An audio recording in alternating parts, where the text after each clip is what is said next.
We started off very, very strong. Oh my god, I'm getting emotional. And would highly recommend. Was so slow. Hey guys, it's Tiff and welcome back to my channel. You already know what today's video is, so I do not need to tell you twice. What is up? How are you? I love you and let's get right on into it.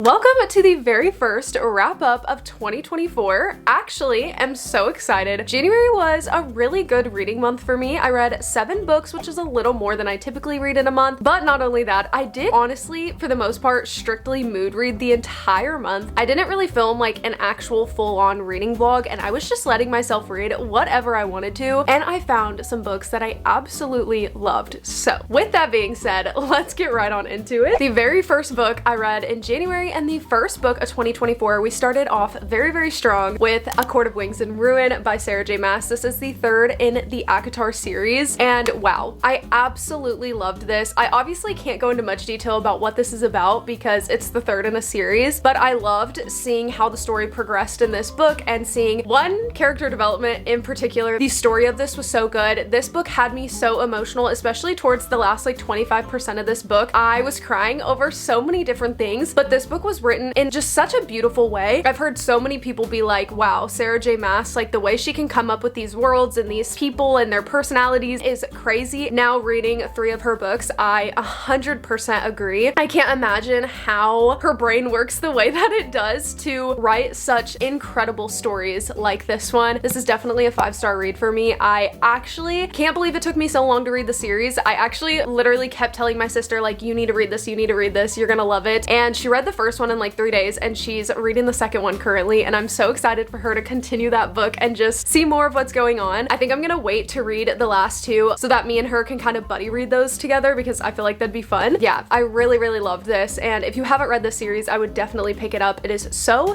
good. It is definitely worth the hype. Just keep in mind though, the first one is very slow, especially the first 50% of that book, but I promise chug through it because it is so worth it. Moving on, I actually read a lot of books on my Kindle this month. Oh my god, I just realized that is actually the only physical copy I read this month, which is kind of crazy, but I was very much in my Kindle era this month. But the next book I read was Crimson River by Devney Perry. That is the 5th in the Eden series, which, as you know, I love that series so much. The town and the characters just feel like my best friends, and I will always, literally always talk about the series and hype up the world. Crimson River definitely was my least favorite of the series so far. Don't get me wrong, I still really enjoyed it and loved the story and the characters, but it definitely just was my least favorite. Also, if you don't know, every single book in the series basically has some kind of like mystery kind of aspect to it, and I think that's a big part of the reason why I didn't like it. Not because I don't love that aspect of these books, but because I had just finished the 3rd in the ACOWar series and I was like, I want a fun little romance to read. And when I decided to pick up this book, I kind of forgot that all those books have that kind of aspect to it. So going into this book and it literally happening in the first chapter where we're already getting that like mystery aspect, I was like, I think it just disconnected me a little bit because it wasn't what I was looking for. I feel like if I probably would have picked this up at a different time, I would have loved it more. But regardless, we have to rate it of how I felt at the current time, and it was my least favorite. But again, still good and would still highly recommend the series. I ended up rating that a 3.5, 3.75 out of 5 stars. So again, least favorite of the series, but still really enjoyed it. And moving on, this was the weirdest revelation I have ever had. Okay, I finished that book. I was looking on my Kindle because it was late, it was nighttime, I just wanted to read on my Kindle, and I was looking at what I had downloaded to figure out what I wanted to read next, and then I remembered the Chestnut Spring series is on Kindle Unlimited, and then I just had this overwhelming urge of like, I need to read the second one, and I don't even know why, because if you've been with me for a while and you've seen my review of Flawless, the first in the Chestnut Spring series, I didn't really like it. I rated it a 3 stars. Not that 3 stars is a bad rating, but like I just felt very disconnected from the couple, and I felt like that relationship was purely sex-based and not actually emotional connection. So me feeling like I wanted to read Heartless, the second in the Chestnut Spring series, was a really weird feeling for me to have, but I was like, I'm just gonna listen to my gut. So I downloaded it and I read it in literally 24 hours. It was so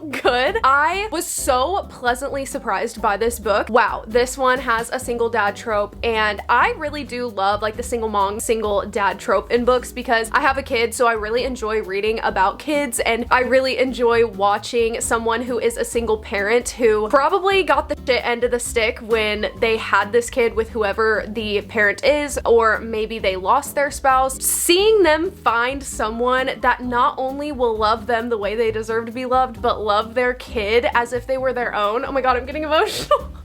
I just love reading that so much because, again, I have a kid and I feel like it just hits a little different for me. I'm not a single parent, but I just absolutely love reading that. And so I absolutely loved this. I loved our two main characters so much. Their relationship and the banter between them and just the connection between them was just felt so wholesome and just literally felt so real that you could like just stick your hand out and touch it. Watching how her relationship kind of evolves with Luke was so sweet. Like, genuinely, I loved this book so much. I will say there is one particular scene in this book that docked it from a 5 to a 4.75 stars. Listen, okay, I'm not gonna say what the scene is because I don't want to spoil it, but I have very strong opinions based on what things you should and shouldn't do around specific times when it revolves around your kid. And there was just a scene in this that I really hated, didn't like, and I was literally screaming, please, no, not right now, not right now.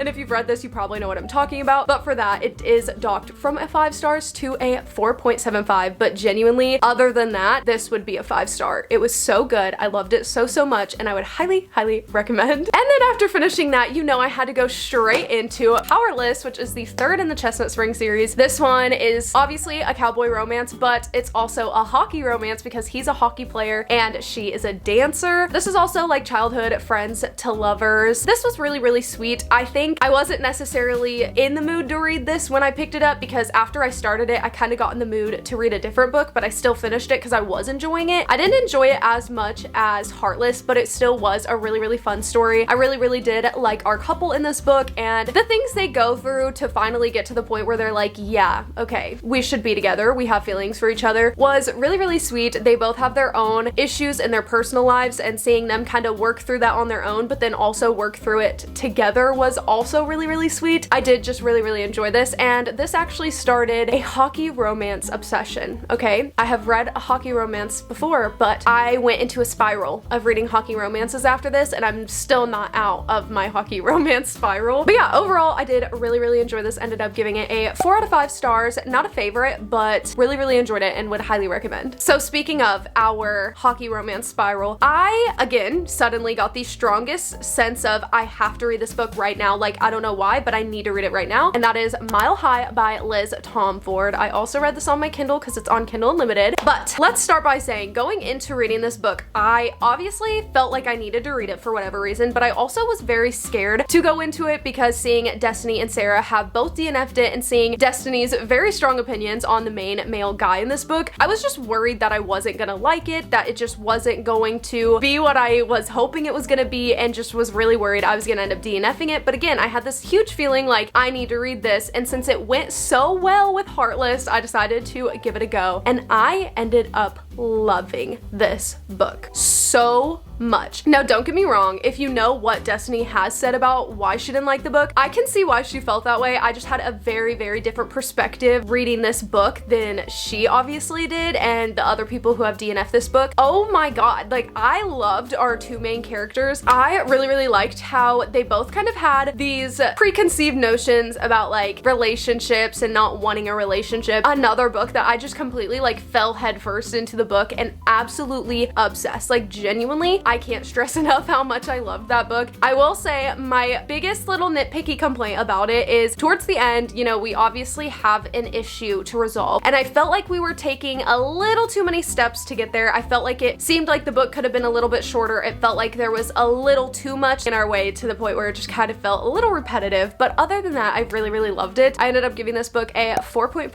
out of 5 stars. Literally so good, and would highly recommend, okay? This is your sign that if you've been wanting to read a book but you saw bad reviews about it, just still pick it up because you might actually literally love it, okay? Okay. Moving on after that, I went into another hockey romance, which is Holdout by Jacqueline Snow. This is one of the books in the Moo You series. This is like a college hockey romance, and oh my god, was I eating this up, okay? This is under 300 pages, so it was a really quick read. It was really fun. We have our two main characters, Jonah and Ryan, and they're both kind of looking to change their living situation. Jonah is looking for a roommate and Ryan is looking to move out of her college dorm. The only ad she finds is put up by someone named Daniel, but she thinks it says Danielle. And Jonah, looking at her email, basically like replying to his ad saying she wants to move in, thinks that she is a boy because her name is Ryan, which is obviously traditionally a male name. So we have these two people who think they're meeting with the same gender just to end up meeting the opposite gender. But they end up still deciding to live together because they basically are both out of options for their own personal reasons. So we have these two people who end up living together and, you know, things blossom from there. You know, a little friendship brews, maybe a little more than friendship brews. It was just really, really fun. Like, I really, really enjoyed it. And again, it was a really quick, fun read. I was actually so pleasantly surprised by how much I enjoyed the story. It was actually like so sweet and wholesome and I thoroughly enjoyed it. I ended up giving this book a 4 out of 5 stars. Truly so good, especially for a shorter romance book. I loved it. Again, it could be because I'm like completely obsessed with hockey romances right now for some reason. I'm literally reading another hockey romance in the Moo You series currently, and I'm also eating that one up. So clearly I'm in my hockey romance loving era right now, and I am not complaining about it. But anyways, that brings us to the very last book that I read this year.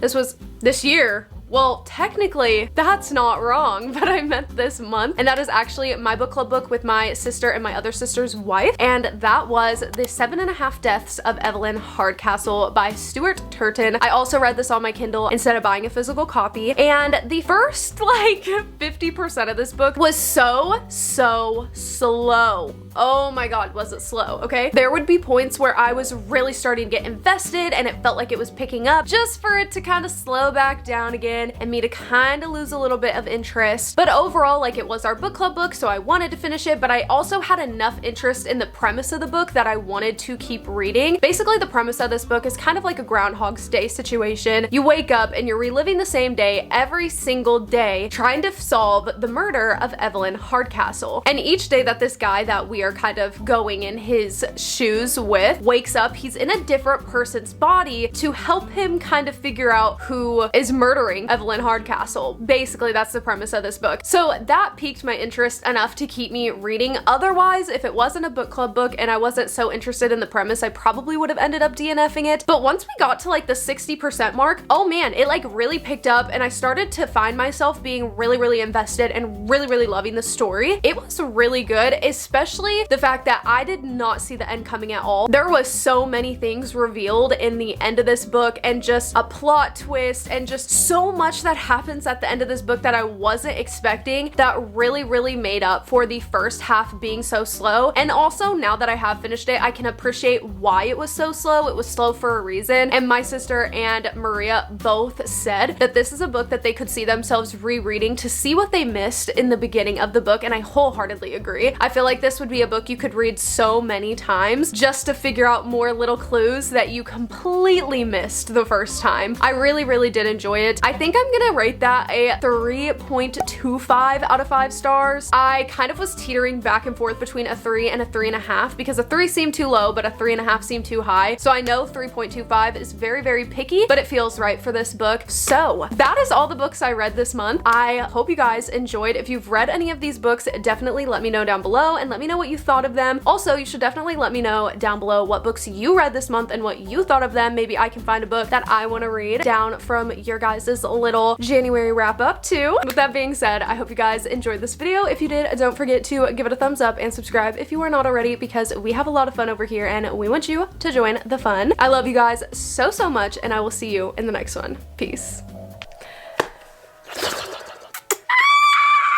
Yeah, bam. That was cringy. Oh shit. God, I just want to turn this TV off. Need to wet the pipe. That's the weirdest thing I think I've ever said. How are you? Nope. I actually, Luke? His name is Luke, right? I don't want to say the wrong name. Yeah, Luke, okay. I was right, okay. People who, having a toddler is so stressful.